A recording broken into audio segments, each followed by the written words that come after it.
Topic की gene पियाजे के संज्ञानात्मक विकास सिद्धांत के बारे में। जो लोग नए आए हैं वो चैनल को सब्सक्राइब कर लेना, क्योंकि आपके एग्जाम पास होने तक मैं आपके साथ रहूंगा और इसी तरीके से मेरे यूट्यूब चैनल पर क्लासेस चलती रहेगी। तो आप लोग मेरे चैनल को सब्सक्राइब कर लेना, ठीक है, ताकि सभी क्लासेस आपको मिलती रहे। उसके अलावा देखते हैं जीन पियाजे के बारे में। ये चीज मैंने आपको बता दी, नोट्स के बारे में बता दिया कि इसके अंदर आपको सिलेबस के अकॉर्डिंग जितने आपके टॉपिक होते हैं वो मिल जाएंगे। एनसीईआरटी किताबों का निचोड़ आपको मिल जाएगा, 8 क्लास तक का कोई एनसीईआरटी आपको पढ़ने की जरूरत नहीं है। प्रीवियस ईयर क्वेश्चन पेपर लेने के लिए अलग से बुक लेने की जरूरत नहीं है, सभी प्रीवियस ईयर के क्वेश्चन पेपर इसके अंदर आपको मिल जाएंगे। नए टॉपिक इसके अंदर आपको मिल जाएंगे जो सीटेट में पिछली बार ऑनलाइन आए थे। मोस्टली नोट्स आपके बाइलिंगुअल है और आसान भाषा में, फोटो और ट्रिक के साथ है, ठीक है, जैसे जिनकी मैथ्स कमजोर है तो उनके लिए बड़े फायदेमंद है। चलिए देखते हैं अब जीन पियाजे के संज्ञानात्मक विकास सिद्धांत के बारे में, और चीजों को समझते जाना और उसके बाद प्रैक्टिस करना क्वेश्चन आंसर की, फिर देखना आप कितने इजीली तरीके से आंसर निकाल पाओगे। देखिए सबसे पहले बात करते हैं, जीन पियाजे ने दिया था संज्ञानात्मक विकास का सिद्धांत, यानी कि कॉग्निटिव डेवलपमेंट थ्योरी। अब आपके एग्जाम में सीटेट में ऐसा क्वेश्चन नहीं आता कि जीन पियाजे ने कौन सा सिद्धांत दिया है, कॉग्निटिव डेवलपमेंट थ्योरी के प्रतिपादक कौन थे, ऐसे क्वेश्चन आप आना हो गए बंद। अब क्वेश्चन इसमें आपको डिटेल में पूछा जाता है, अंडरस्टैंडिंग लेवल पर पूछे जाते हैं। वो कैसे पूछे जाते हैं अब मैं आपको बताता हूँ, ठीक है। ये आप लोग देख सकते हो फोटो के माध्यम से, ये आपके जीन पियाजे है। अब देखिए सबसे पहली चीज है, जो जीन पियाजे थे वो स्विट्जरलैंड के मनोवैज्ञानिक है। जितनी भी चीजें मैंने डाली हुई है सब वो चीजें जो आपके एग्जाम में पूछी जाती है, वरना कराने को मैं दुनिया भर की चीजें करा सकता हूं लेकिन उनका कुछ फायदा नहीं है, ठीक है। तो जीन पियाजे जो है आपके कहा के मनोवैज्ञानिक है, स्विट्जरलैंड के मनोवैज्ञानिक है, खासकर टेट के एग्जाम में क्वेश्चन बहुत पूछा जाता है। उसके अलावा आपको ये जानना जरूरी है आगे बढ़ने से पहले, जो आपका संज्ञानात्मक विकास है आखिरकार होता क्या है, संज्ञानात्मक होता क्या है, कॉग्निटिव होता क्या है। देखिए संज्ञानात्मक का मतलब होता है, संज्ञान का मतलब होता है किसी चीज के बारे में जानना। किसी चीज के बारे में जानने को ही कॉग्निशन यानी कि संज्ञान कहते हैं। जैसा आप लोगों ने मान लीजिए सीटेट पढ़ने के लिए यूट्यूब पर आए तो आपको अपने किसी दोस्त यार ने बताया होगा मेरे बारे में कि सचिन सर की जाकर वीडियो देखिए, या उसके अलावा आप लोग यूट्यूब पर सर्च कर रहे होंगे तो मैं साइड में मेरी वीडियो मिल गई होगी तो आपको मैं मिल गया। तो जब किसी चीज के बारे में जाना जाता है वही होता है संज्ञान होता है, और जैसे जैसे जानना शुरू कर देता है आदमी उसका कॉग्निटिव डेवलपमेंट होता रहता है। जैसा आप लोग मेरी वीडियो को अभी आप लोग अपने ज्यादातर अपने मोबाइल फोन में देख रहे हो, क्या आपको मोबाइल फोन एकदम चलाना आ गया? नहीं चलाना है, आपने मोबाइल फोन खरीदा, धीरे धीरे उसको चलाना शुरू करा और धीरे धीरे जो इसकी नॉलेज थी उसको आप लोग एक्वायर करते गए, ग्रहण करते गए। तो उसी तरीके से आपका क्या होता रहा, संज्ञानात्मक विकास होता रहा धीरे धीरे करके, ठीक है। तो यही होता है आपका संज्ञानात्मक विकास, किसी चीज के बारे में जानना, ठीक। उसके अलावा आगे देखते हैं, जीन पियाजे का मानना है कि जैसे जैसे बच्चों में जैविक परिपक्वता यानी बायोलॉजिकल मैच्योरेशन आती है वैसे वैसे वे वस्तुओं के बारे में अपने दिमाग में कंसेप्ट बना लेते हैं। कहने का मतलब है जैसे जैसे बच्चे मैच्योर होते रहते हैं, जैसे जैसे उनकी उम्र बढ़ती रहती है वैसे वैसे बच्चे अपने माइंड के अंदर चीजों के बारे में कंसेप्ट बनाना शुरू कर देते हैं। सही कह रहे हैं जीन पियाजे। जब आप लोग, मैं भी जब छोटे से थे, जैसे जैसे बड़े होते गए तभी हमें चीज पता चलती गई कि भाई हमारा परिवार है, ये हमारा स्कूल है, आगे हमारी कॉलेज है, आगे हमको जॉब इस तरीके से लेनी है, ठीक है। तो कहीं ना कहीं इनका फोकस ये था कि पहले बच्चे का विकास होता रहता है, उसके बाद वो उसकी अधिगम होती है यानी लर्निंग होती है, ठीक है। उसके अलावा दूसरी चीज उन्होंने बताई हुई है, आगे देखते हैं, इसको एक एग्जांपल के माध्यम से मैं आपको समझाता हूं। देखिए आपने WWE के रेसलर के बारे में सुना, अंडरटेकर के बारे में। जब हम छोटे से थे तो हमारे माइंड के अंदर ये कंसेप्ट था कि अंडरटेकर कई बार रिंग के अंदर मर गया। क्या मरा हुआ आदमी जिंदा हो सकता है? बिल्कुल जिंदा नहीं हो सकता। लेकिन छोटे जब हम थे, छोटे बचपन में थे तो हमें ये वाली कंसेप्ट नहीं पता था, ठीक है। हम तो रेसलिंग देखते थे भाई, या आप बचपन में सुनते थे दारा सिंह ने अपने हाथ से एरोप्लेन को रोक लिया, ऐसी आपस में बात चलती थी, क्योंकि हमारे अंदर जो उस टाइम पर मैच्योरेशन नहीं आई थी और उस टाइम पर एज कम थी।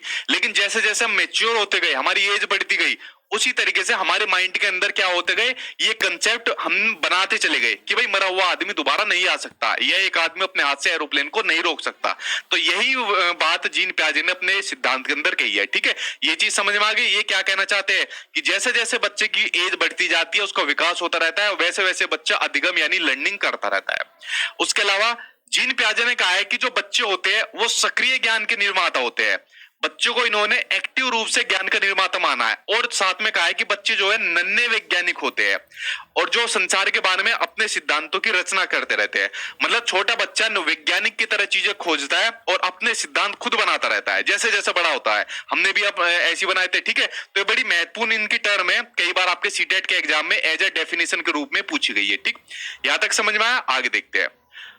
आगे जीन पियाजे जी का मानना है कि जीन पियाजे कहते हैं कि जो बच्चों की थिंकिंग है, यानी जो बच्चों का चिंतन है, सोचने का तरीका है, वो अडल्ट से, यानी जो वयस्क होते हैं, वो बड़े होते हैं, उनसे प्रकार में तो अलग है, लेकिन क्वांटिटी में अलग नहीं है। देखिए आप लोग मुझे एक बात सिंपल सी बताइए, जैसा आप लोग हो या मैं हूं, हमारा सोचने का तरीका अलग है, लेकिन छोटे बच्चे होते हैं उनका सोचने का तरीका अलग है, लेकिन दिमाग तो भगवान ने सभी को एक जैसा दिया है क्वांटिटी में। तो हमारा जो दिमाग है या बच्चे का जो दिमाग है क्वांटिटी में सेम है, लेकिन जो चिंतन है सोचने का, चाहे आप लोग हुए, मैं हुए या जो बच्चे हुए, तो चिंतन अलग अलग है। तो बच्चों का जो चिंतन है वो प्रकार में अलग होता है बड़ों से, ना कि क्वांटिटी में होता है। क्वांटिटी में सभी के पास इतना ही दिमाग रहता है, ठीक है। तो ये वाले कथन किसका है? जीन पियाजे का स्टेटमेंट है। कई बार जीन पियाजे से संबंधित डेफिनेशन या स्टेटमेंट पूछा जाता है, वो ये दो बड़े महत्वपूर्ण है जो मैंने आपको बता दिए, ठीक। यहां तक क्लियर हुआ। अब पढ़ते हैं जीन पियाजे के कुछ महत्वपूर्ण कंसेप्ट के बारे में। यहां से कोई ना कोई क्वेश्चन आपके एग्जाम में जरूर पूछा जाता है जीन पियाजे के कंसेप्ट के बारे में। देखिए जीन पियाजे का सबसे पहला कंसेप्ट है अनुकूलन, जिसको कहा जाता है एडेप्टेशन। एडेप्टेशन का मतलब होता है जब वातावरण के अनुसार खुद को डाला जाता है तो होता है आपका एडेप्टेशन होता है। वो कैसे?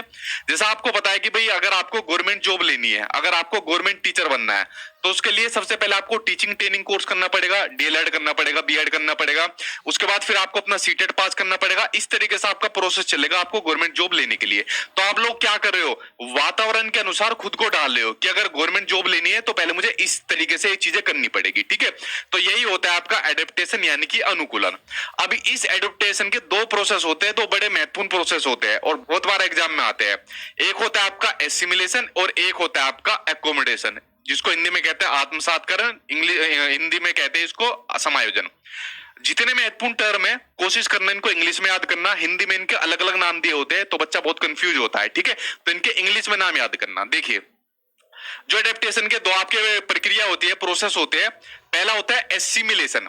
एसिमिलेशन का मतलब होता है जब पूर्व ज्ञान को, यानी जो प्रीवियस नॉलेज होती है, उसको नए ज्ञान के साथ जोड़ा जाता है। अब देखिए ऐसा तो है नहीं जीन पियाजे आप पहली बार पढ़ रहे हो, आपने अपने टीचिंग ट्रेनिंग कोर्स में जीन पियाजे से के बारे में पढ़ा होगा, या फिर मेरे पढ़ाने से पहले भी आप लोगों ने जीन पियाजे के बारे में पढ़ा होगा। तो कुछ ना कुछ प्रीवियस नॉलेज यानी पूर्व ज्ञान आपके पास जरूर था, और उस पूर्व ज्ञान को आपने नए ज्ञान के साथ जोड़ दिया, ठीक है। जो भी जीन पियाजे से संबंधित कोई नई चीज आ रही है आपने उसके साथ उसको जोड़ दिया। तो यही होता है आपका एसिमिलेशन यानी कि आत्मसातकरण होता है। इसको एक एग्जांपल से और समझना, जैसा छोटा बच्चा होता है, मान लीजिए छोटे बच्चे ने एक डॉगी देखा, ब्लैक कलर का कुत्ता देखा। उसने देखा कि कोई जानवर है जिसकी चार टांगे है, इसकी एक पूंछ है, एक मूंछ है और भौंभो कर रहा है। तो बच्चे के पास नॉलेज हो गई कि ये जानवर जो है कुत्ता होता है। बच्चा जैसे ही थोड़ी दूर आगे चला, उसने एक और कुत्ता देखा, इसकी भी चार टांगे थी, पूंछ थी, मूछें थी और ये भी वो कर रहा था, लेकिन ये सफेद रंग का था। तो इसने क्या काम करा? पूर्व ज्ञान के अंदर जो जो नॉलेज थी कुत्ते के बारे में, उसको नए ज्ञान के साथ जोड़ दिया कि भाई जरूरी नहीं है कुत्ता काला ही हो, कुत्ता सफेद भी हो सकता है, भूरा भी हो सकता है। तो ये होता है आपका एसिमिलेशन होता है, ठीक है। उसके अलावा दूसरा होता है आपका अकोमोडेशन। अकोमोडेशन होता है पूर्व ज्ञान में परिवर्तन करके जब वातावरण के साथ तालमेल बैठाया जाता है, यानी प्रीवियस नॉलेज के अंदर उसको मॉडिफाई करके, उसको संशोधित करके जब वातावरण के साथ तालमेल बैठाया जाता है, वो होता है आपका अकोमोडेशन होता है।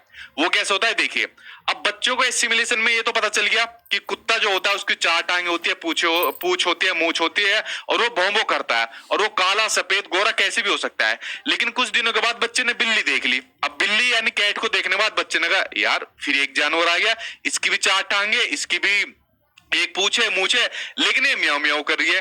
तो इसने क्या बैठाया? इसने अपनी पूर्व ज्ञान में परिवर्तन करा, उसको मॉडिफाई करा, उसको संशोधित करा कि भाई जरूरी नहीं है चार टांगे वाला पूंछ वाला कुत्ता ही होगा, वो बिल्ली भी हो सकती है, वो आपका चीता भी हो सकता है, कुछ भी हो सकता है, ठीक है।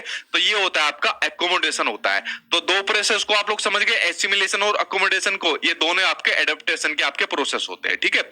चलिए देखते हैं अब आगे बात करते हैं इक्विलिब्रेशन की। इक्विलिब्रेशन जो होता है इसको सिंपल सा ये समझना, जो आपके दोनों प्रोसेस होते हैं ना, एसिमिलेशन और आपका एकोमोडेशन, इनके बीच में संतुलन बनाने का काम करता है, यानी कि बैलेंस बनाने का काम करता है आपका इक्विलिब्रेशन।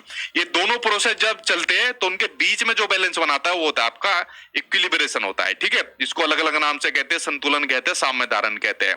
अब इसी के अंदर एक बड़ी महत्वपूर्ण टर्म आती है आपका स्कीमा। अब देखिए स्कीमा क्या होता है। स्कीमा होता है कि जब मानव के दिमाग में जो चीजें पहले से स्टोर होती है और वह उनका यूज करके किसी विषय के प्रति एक कंसेप्ट बना लेता है, तो इसको स्कीमा कहते हैं।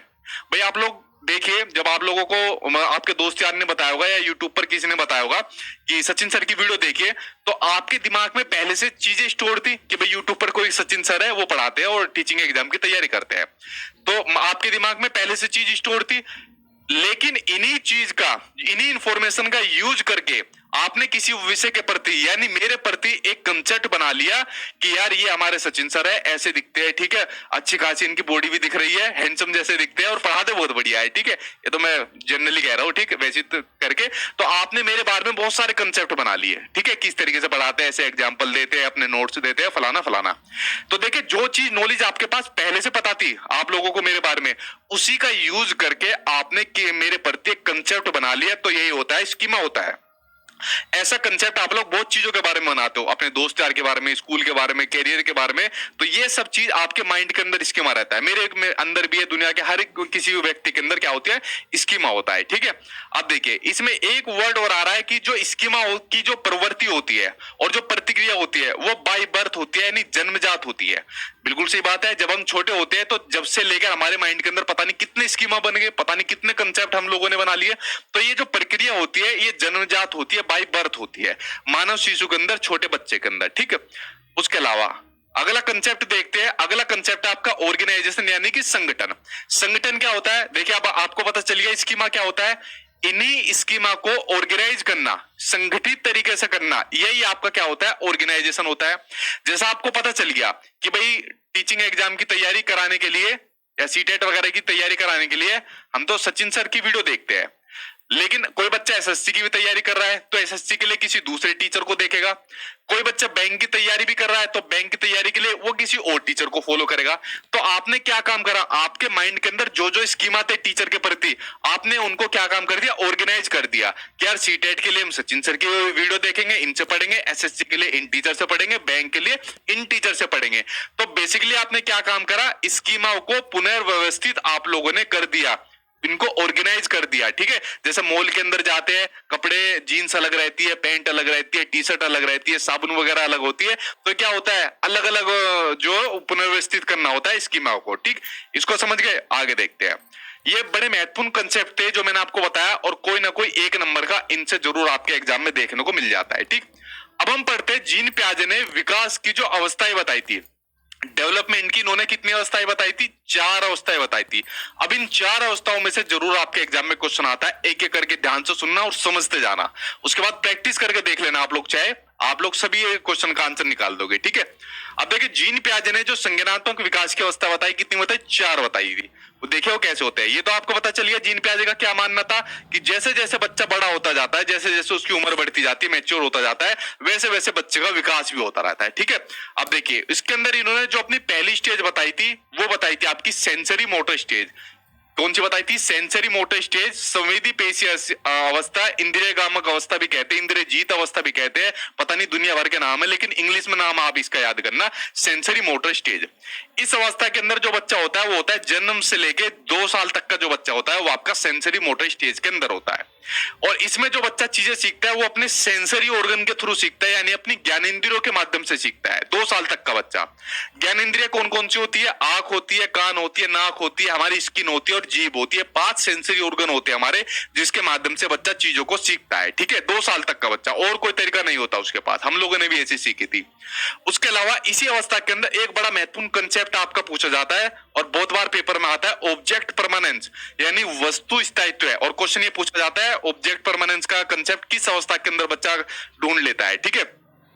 तो आपकी जो सेंसरी मोटर स्टेज है उसके अंदर आपका वस्तु स्थायित्व का गुण बच्चे के अंदर आ जाता है। वस्तु स्थायित्व का गुण मतलब जब बच्चा अपने दिमाग में वस्तुओं की छाप बनाना शुरू कर देता है, जिससे वह छुपी हुई वस्तुओं को भी ढूंढ लेता है, तो ये होता है ऑब्जेक्ट परमानेंस। इसमें क्या होता है, बच्चा अपने सेंसरी ऑर्गन का यूज करता है, जो 5 सेंसरी ऑर्गन है। आप लोग एक तरीका अपना के देख लेना, कोई मोबाइल फोन ले लेना और बच्चा मान लीजिए उससे खेल रहा है या बच्चों को पता है, उसको छिपा देना तकिए के पीछे, बच्चा उसको ढूंढ लेगा, ठीक है, अपने सेंसरी ऑर्गन के थ्रू। अगर आप लोगों के पास कोई चाबी है, घर की चाबी है, बाइक की, गाड़ी की चाबी है, उसको आपने आज कहीं पर रख दिया, बच्चे के सामने रख दिया, कल आप लोग भूल सकते हो, बच्चा उसको नहीं भूल सकता, बच्चा बता देगा इशारे से कि यहाँ पर चाबी है, ठीक है।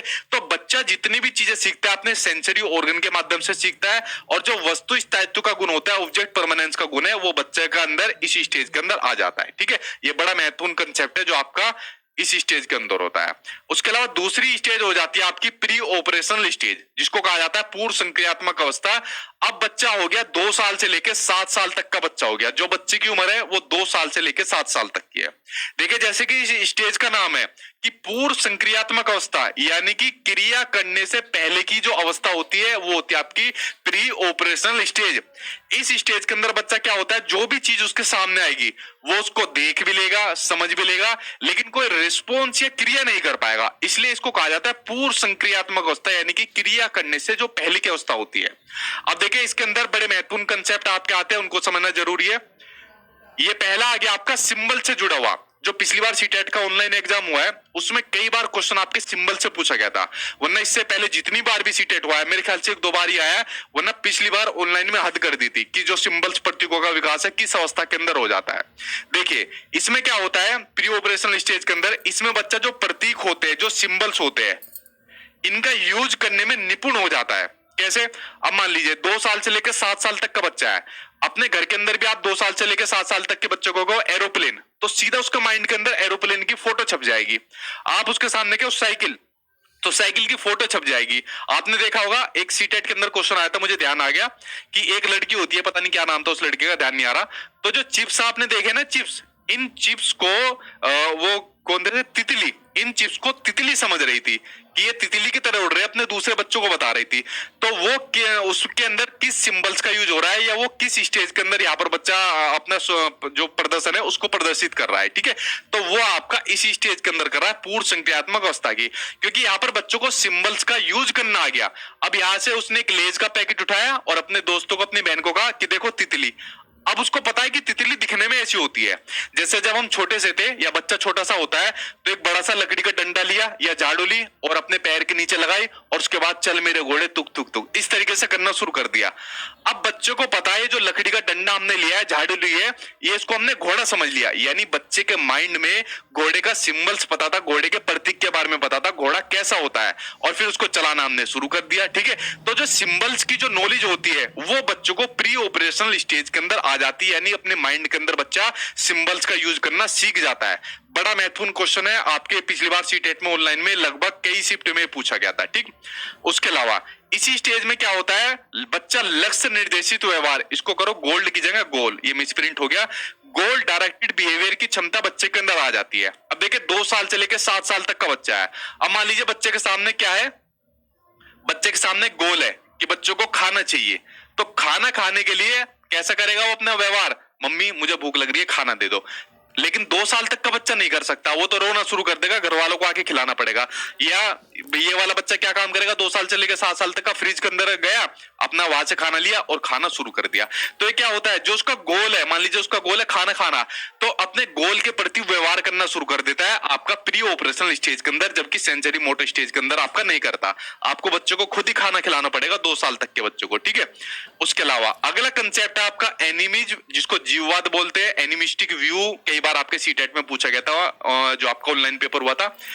जीववाद का गुण भी बच्चे के अंदर नहीं आता प्री ऑपरेशनल स्टेज के अंदर। जीववाद का मतलब होता है जब बच्चा सजीव और निर्जीव चीजों में अंतर नहीं कर पाता, लिविंग और नॉन लिविंग थिंग्स में बच्चा डिफरेंस नहीं कर पाता। अब जैसे छोटा बच्चा है, छोटा बच्चा चलते चलते मान लीजिए गिर गया जमीन पर, या फिर गेट में आगे, गेट में उसका पैर लग गया और बच्चे ने रोना शुरू कर दिया, तो तभी उसके घर वाले आते हैं, उसकी मम्मी आती है, अरे मेरे बच्चों को पीट दिया, अरे धरती ने मारा है, लो मैं धरती की पिटाई कर देती हूँ, या गेट ने आपको मारा, मैं गेट की पिटाई कर देती हूँ। तो बच्चा चुप हो जाता है, या बच्चा कहता है कि मम्मी और मारो इसे, ठीक है। अब बच्चों को क्या पता कि ये जो धरती हो गई है, जो गेट हो गया, ये निर्जीव चीजें है, नॉन लिविंग थिंग्स है, तो यहाँ पर बच्चा डिफरेंस पैदा नहीं कर पा रहा है, सजीव और निर्जीव चीजों में बच्चा अंतर पैदा नहीं कर पाता। तो यही होता है आपका एनिमिज्म, यानी आपका जीववाद का कंसेप्ट होता है। प्री ऑपरेशनल स्टेज के अंदर जितने भी महत्वपूर्ण कंसेप्ट है उसमें बच्चों का अभाव आपको देखने को मिलता है, ठीक है। उसके अलावा अगला पॉइंट देखते हैं, अगला पॉइंट है आपका ईगो सेंट्रिज्म, अहम केंद्रित। बहुत बार पूछा जाता है अहम केंद्रित का संबंध किससे, आपका जीन प्याजे से है। ठीक है, ईगो सेंट्रिज्म नाम से पता चल रहा है ईगो, इस स्टेज के अंदर बच्चे के अंदर बहुत ईगो मिलती है। इसमें बच्चा यह सोचना शुरू कर देता है कि जो वह कर रहा है, जो वह सोच रहा है वह सब ठीक है और पूरी दुनिया बेवकूफ है, पूरी दुनिया पागल है। अगर मुझे वेनिला आइसक्रीम पसंद है तो सबको वेनिला आइसक्रीम खानी पड़ेगी, पूरी दुनिया को वेनिला आइसक्रीम खानी पड़ेगी। अगर मुझे कैडबरी की चॉकलेट पसंद है तो सब यही चॉकलेट खाओ। तो इसमें बच्चा बड़ा ईगो सेंट्रिज में होता है, अहम केंद्रितवादित होता है। मतलब जो उसे पसंद आ रहा है सिर्फ वही चीज होनी चाहिए। आपने देखा होगा जब छोटा बच्चा था या जब जैसा आप लोग भी छोटे थे, तो जैसे मम्मी या पापा की गोदी में बैठ गए, ठीक है, गोदी में चले गए, अगर हमारा कोई छोटा बहन भाई भी गोदी में आता है तो उसको मानना शुरू कर देता है छोटा बच्चा कि नहीं नीचे जा, मैं अकेला बैठूंगा, ठीक है, इस गोदी पर सिर्फ मेरा हक है। अगर मान लीजिए जबरदस्ती गोदी में बैठा भी लिया तो जबरदस्ती रोता हुआ उसको नीचे पहुंचा देगा। तो यही जो अहम केंद्रितवादिता मिलती है वो इसी स्टेज के अंदर बच्चे के अंदर मिलती है। बड़ा ईगो सेंट्रिज्म होता है बच्चा, ठीक है, सिर्फ अपनी अपनी चाहता है और दुनिया जाए भाड़ में, उसको कोई मतलब नहीं होता। ठीक है, चलिए आगे देखते हैं। अगला कंसेप्ट है आपका इरिवर्सिबिलिटी का, अपलटावी का। अपलटावी का गुण भी इस स्टेज के अंदर बच्चे के नहीं आता। वो कैसे? इसमें जो भी आपकी वस्तुएं रहती है या जो संख्याएं रहती है या जो समस्याएं होती है उनको बच्चा उलटना पुलटना नहीं सीख पाता। जैसे मान लीजिए आपने बच्चों को कहा 4 + 6 कितने होते हैं, बच्चा बता देगा 10 होते हैं। लेकिन इसी क्वेश्चन को आपने उल्टा कर दिया 6 + 4 कितने होते हैं, तो बच्चा नहीं बता पाएगा। आपने बच्चे से पूछा हमारे देश की राजधानी का क्या नाम है, तो हमारे देश की राजधानी का क्या नाम है, नई दिल्ली है। अच्छा, अगर क्वेश्चन पूछ ले कि जो अरविंद केजरीवाल है तो वो किस देश के किस प्रदेश का आपके चीफ मिनिस्टर है, तो बच्चा नहीं बता पाएगा। मतलब बच्चा चीजों को उल्टा पलटना नहीं सीख पाता, तो बच्चे के अंदर अपलटावी का गुण नहीं आ पाता, इरिवर्सिबिलिटी का गुण बच्चे के अंदर नहीं आ पाता है। ठीक है, यहां तक समझे। आगे देखते हैं। देखिए ये कई सारे और कंसेप्ट आ गए, ये भी बच्चों को इस स्टेज के अंदर नहीं आता है। जैसे पहला होता है मुद्रा संपत्ति, इसका कंसेप्ट भी बच्चे के अंदर नहीं आता। आप लोग खुद करके देख लेना, 2 साल से लेकर 7 साल तक के बच्चे के साथ आप बच्चों को 2-2 हजार के नोट दे दो और बहुत सारे सिक्के दे दो, जितनी इनकी वैल्यू 2000 की इतने ही सिक्के भर के बच्चों को दे दो, तो बच्चा 2000 के नोट नहीं पकड़ेगा, बच्चों सिक्कों को पकड़ेगा। ध्यान से सुनना मेरी बात को, जो चीज बच्चों को बड़ी दिखती है बच्चा उसी को पकड़ेगा। उसे मतलब नहीं है कि उसकी वैल्यू कम है, बच्चा जो चीज दिखने में आकार में बड़ी लगेगी उसी को बच्चा पकड़ेगा। इन नोट को बच्चा फाड़ भी देगा, ठीक है, क्योंकि उसको वैल्यू नहीं पता कि 2000 की कितनी वैल्यू है या इतने नोट की क्या वैल्यू होती है। ठीक है, तो ये जो मुद्रा संप्रत्यय का जो कंसेप्ट है ये भी बच्चों को इस स्टेज के अंदर नहीं आता। ठीक है, इसकी वैल्यू तो आप लोगों को पता है, 2-2 हजार रुपए की, 10-10 हजारों की, हम लोगों को पता है इसकी वैल्यू। उसके अलावा जो डिस्टेंस होता है, दूरी होती है, या वेट होता है या हाइट होती है, इसकी योग्यता के कंसेप्ट भी बच्चों को नहीं आते हैं। जैसे मान लीजिए आप एक तरफ तो 2 केजी का वेट रख दो और एक तरफ 1 केजी और 1 केजी का वेट रख दो और बच्चों से कहो कि दोनों में भारी कौन सा लगेगा, तो बच्चा कहेगा ये भारी लगेगा। क्यों? क्योंकि यहाँ पर ज्यादा दिख रहा है, 2 दिख रहे हैं। ठीक है, उसी तरीके से हाइट का कंसेप्ट भी बच्चों को नहीं आता है, हाइट के अकॉर्डिंग नहीं लगा पाता चीजें। तो जितने भी कंसेप्ट का जो अभाव रहता है, जो मैंने आपको बताया, वो सब आपका प्री ऑपरेशनल स्टेज के अंदर आपको देखने को मिलता है। अभी तो और अभी आपके कंसेप्ट रह रहे हैं, जितनी भी चीजें आपके एग्जाम के पॉइंट ऑफ व्यू से महत्वपूर्ण है सभी आज की वीडियो के अंदर मैं आपको करा दूंगा, आपका जीन प्याज आज खत्म करवा दूंगा। ठीक है, देखिए आगे बताता हूं आपको। अगला है आपका केंद्रीकरण यानी कि सेंट्रेशन। जैसे इसके नाम से पता चल रहा है केंद्रीकरण, अपने ध्यान को केंद्रित करना। जब एक समय में किसी चीज की केवल एक विशेषता पर ध्यान दिया जाता है, ये होता है सेंट्रेशन होता है। जैसे फॉर एग्जांपल आप लोग अपने छोटे बच्चों को मोबाइल फोन दे दो, मोबाइल फोन लेने के बाद बच्चा सबसे ज्यादा पता है क्या काम करेगा, इसमें अपनी सेल्फी लेना शुरू कर देगा, दुनिया भर की सेल्फी ले लेगा। उसको मतलब नहीं है, इससे कॉल भी कर सकते हैं, इससे यूट्यूब पर सचिन जैसे की वीडियो देख सकते हैं, इससे और जीमेल वगैरह पढ़ सकते हैं, मैसेज कर सकते हैं, कोई मतलब नहीं।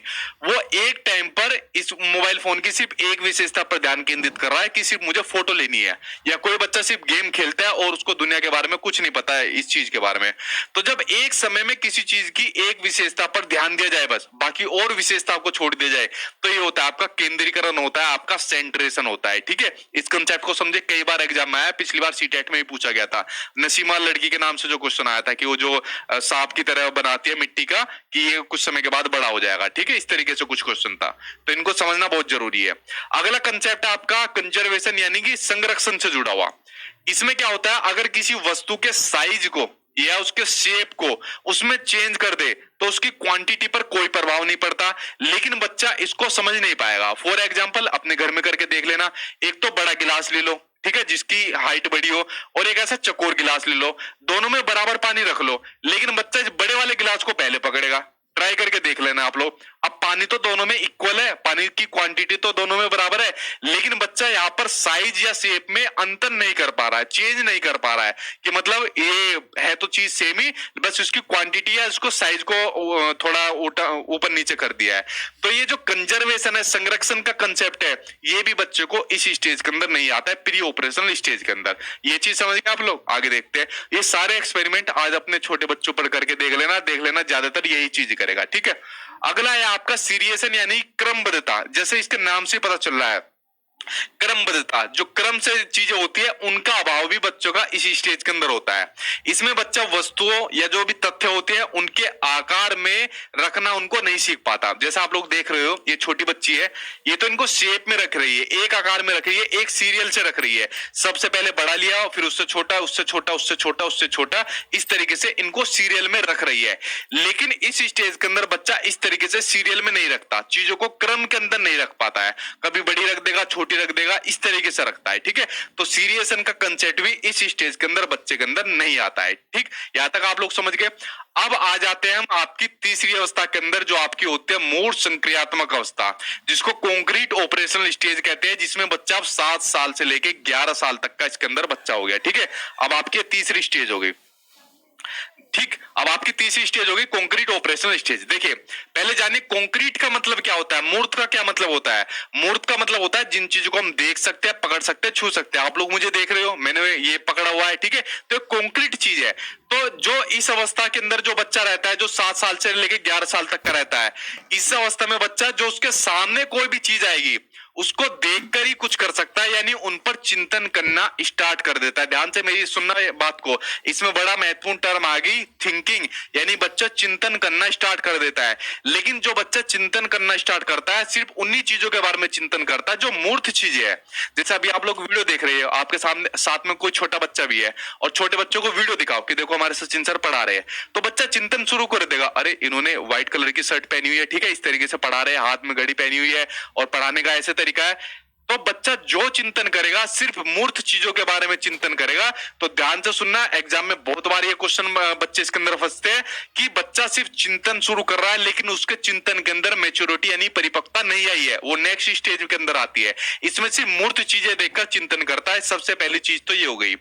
उसके अलावा जितने भी जो कंसेप्ट रहते हैं, जो आपने भी ऊपर पढ़े, अपलटावे का गुण हो गया, जीववाद हो गया, मुद्रा कंसेप्ट, भार वाला, संरक्षण, क्रमबद्धता, जितने भी इन कंसेप्ट का अभाव रहता है, कमी रहती है, वो कंसेप्ट मूर्त संक्रियात्मक अवस्था में आपका बच्चे के अंदर कोई कमी नहीं रहती।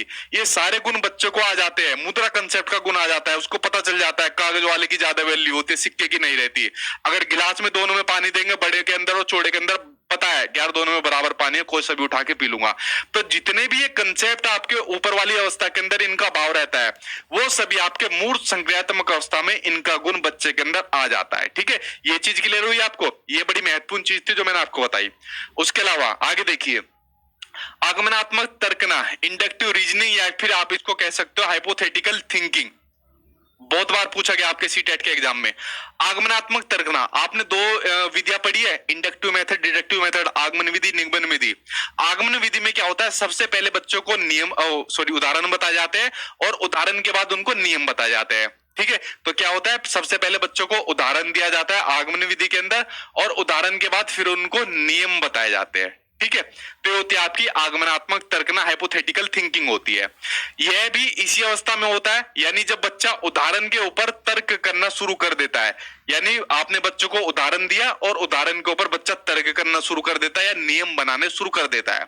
आप मान लीजिए बच्चों को फोटोसिंथेसिस, प्रकाश संश्लेषण की प्रक्रिया पढ़ाना चाहते हो अपनी क्लासरूम के अंदर, लेकिन उससे पहले आपने बच्चों को पेड़ के बारे में चीजें समझाई, पेड़ के एग्जाम्पल दिए, पेड़ की विशेषताएं बताई कि भाई पेड़ से ऑक्सीजन वगैरह मिलती है, दुनिया भर की और चीजें पेड़ के बारे में बता दी। उसके बाद फिर आप फोटोसिंथेसिस के प्रोसेस पर लेके गए। तो यही होता है आपका आगमनात्मक तर्कना, हाइपोथेटिकल आपकी जो थिंकिंग होती है, कि इसमें बच्चों को पहले उदाहरण बताए जाते हैं, उसके ऊपर फिर बच्चा तर्क करना स्टार्ट कर देता है, ठीक है। तो ये हो गया आपका इस स्टेज के अंदर। अब बच्चे आपकी फोर्थ और लास्ट स्टेज, फोर्थ और लास्ट स्टेज में देखिए क्या होता है आपका। फोर्थ स्टेज है आपकी फॉर्मल ऑपरेशनल स्टेज, जिसको औपचारिक संक्रियात्मक अवस्था के नाम से जाना जाता है। इसमें जो बच्चे की उम्र होती है वो होती है 11 साल से प्लस की, या फिर आप लोग कह सकते हो 11 साल से लेके या 15 साल तक का बच्चा। ये होती है जीन प्याजे की फोर्थ स्टेज।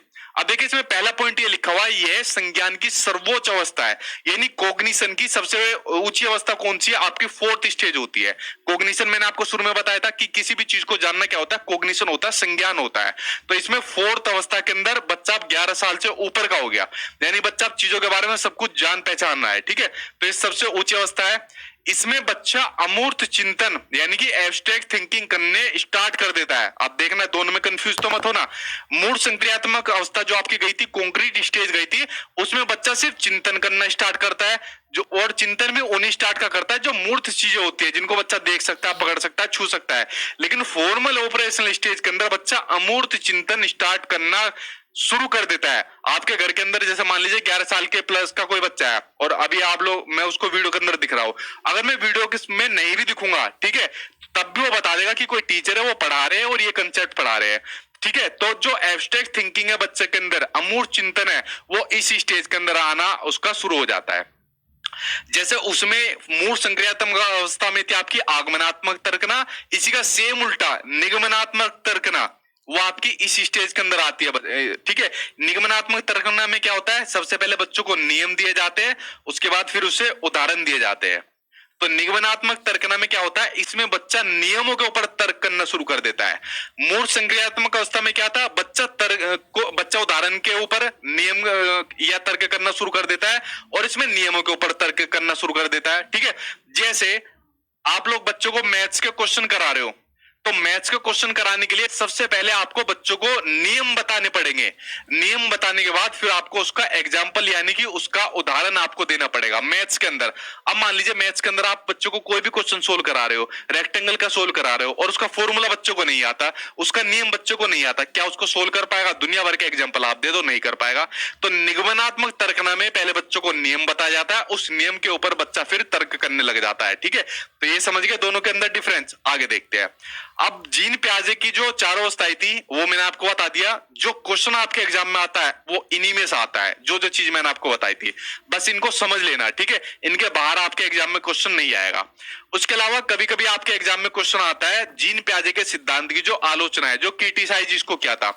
अब काफी आलोचना इसके अंदर देखने को मिली थी, इसका मैंने एक्सपेरिमेंट भी नहीं बताया था आपको, क्योंकि एग्जाम में नहीं आता आपको। मैं सिर्फ आपको एग्जाम में वो चीज बता रहा हूँ, अभी क्लास में वो बता रहा हूँ जो आपके एग्जाम में आती है, वरना फिर मैं आपको जीन प्याजे का एक्सपेरिमेंट बताता कि कंजर्वेशन के अंदर कैसे कैसे इन्होंने अपने बच्चों के ऊपर एक्सपेरिमेंट करा था, तो क्या उससे रिजल्ट निकले थे, फिर किन किन मनोवैज्ञानिक ने इनके सिद्धांत की आलोचना करी थी, वो सब हो जाता बहुत डिटेल का काम। बट सीटेट में इतना पढ़ने की जरूरत नहीं है, जितना मैंने आपको बता दिया इससे बाहर नहीं आएगी आपकी चीजें।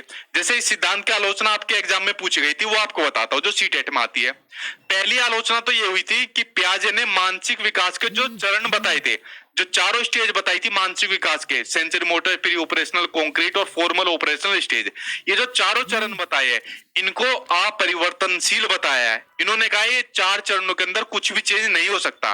क्या आप इस बात से सहमत है? मैं बिल्कुल सहमत नहीं हूं। उनके अंदर चेंज हो सकता है, ठीक है, लेकिन अगर बच्चों को अच्छा वातावरण दिया जाए, अच्छा एनवायरमेंट दिया जाए, तो वह अपनी अवस्था की क्षमता से अधिक सीख सकता है। बिल्कुल सही बात है। जीन प्याजे ने तो कह दिया भाई मेरी स्टेज के अंदर जो जो मैंने चीज बता रखी है, जो जो मैंने अवस्थाएं बता रखी है, वो पत्थर की लकीर हो गई, ठीक है, वो अपरिवर्तनशील है, उसके अंदर चेंज नहीं हो सकता।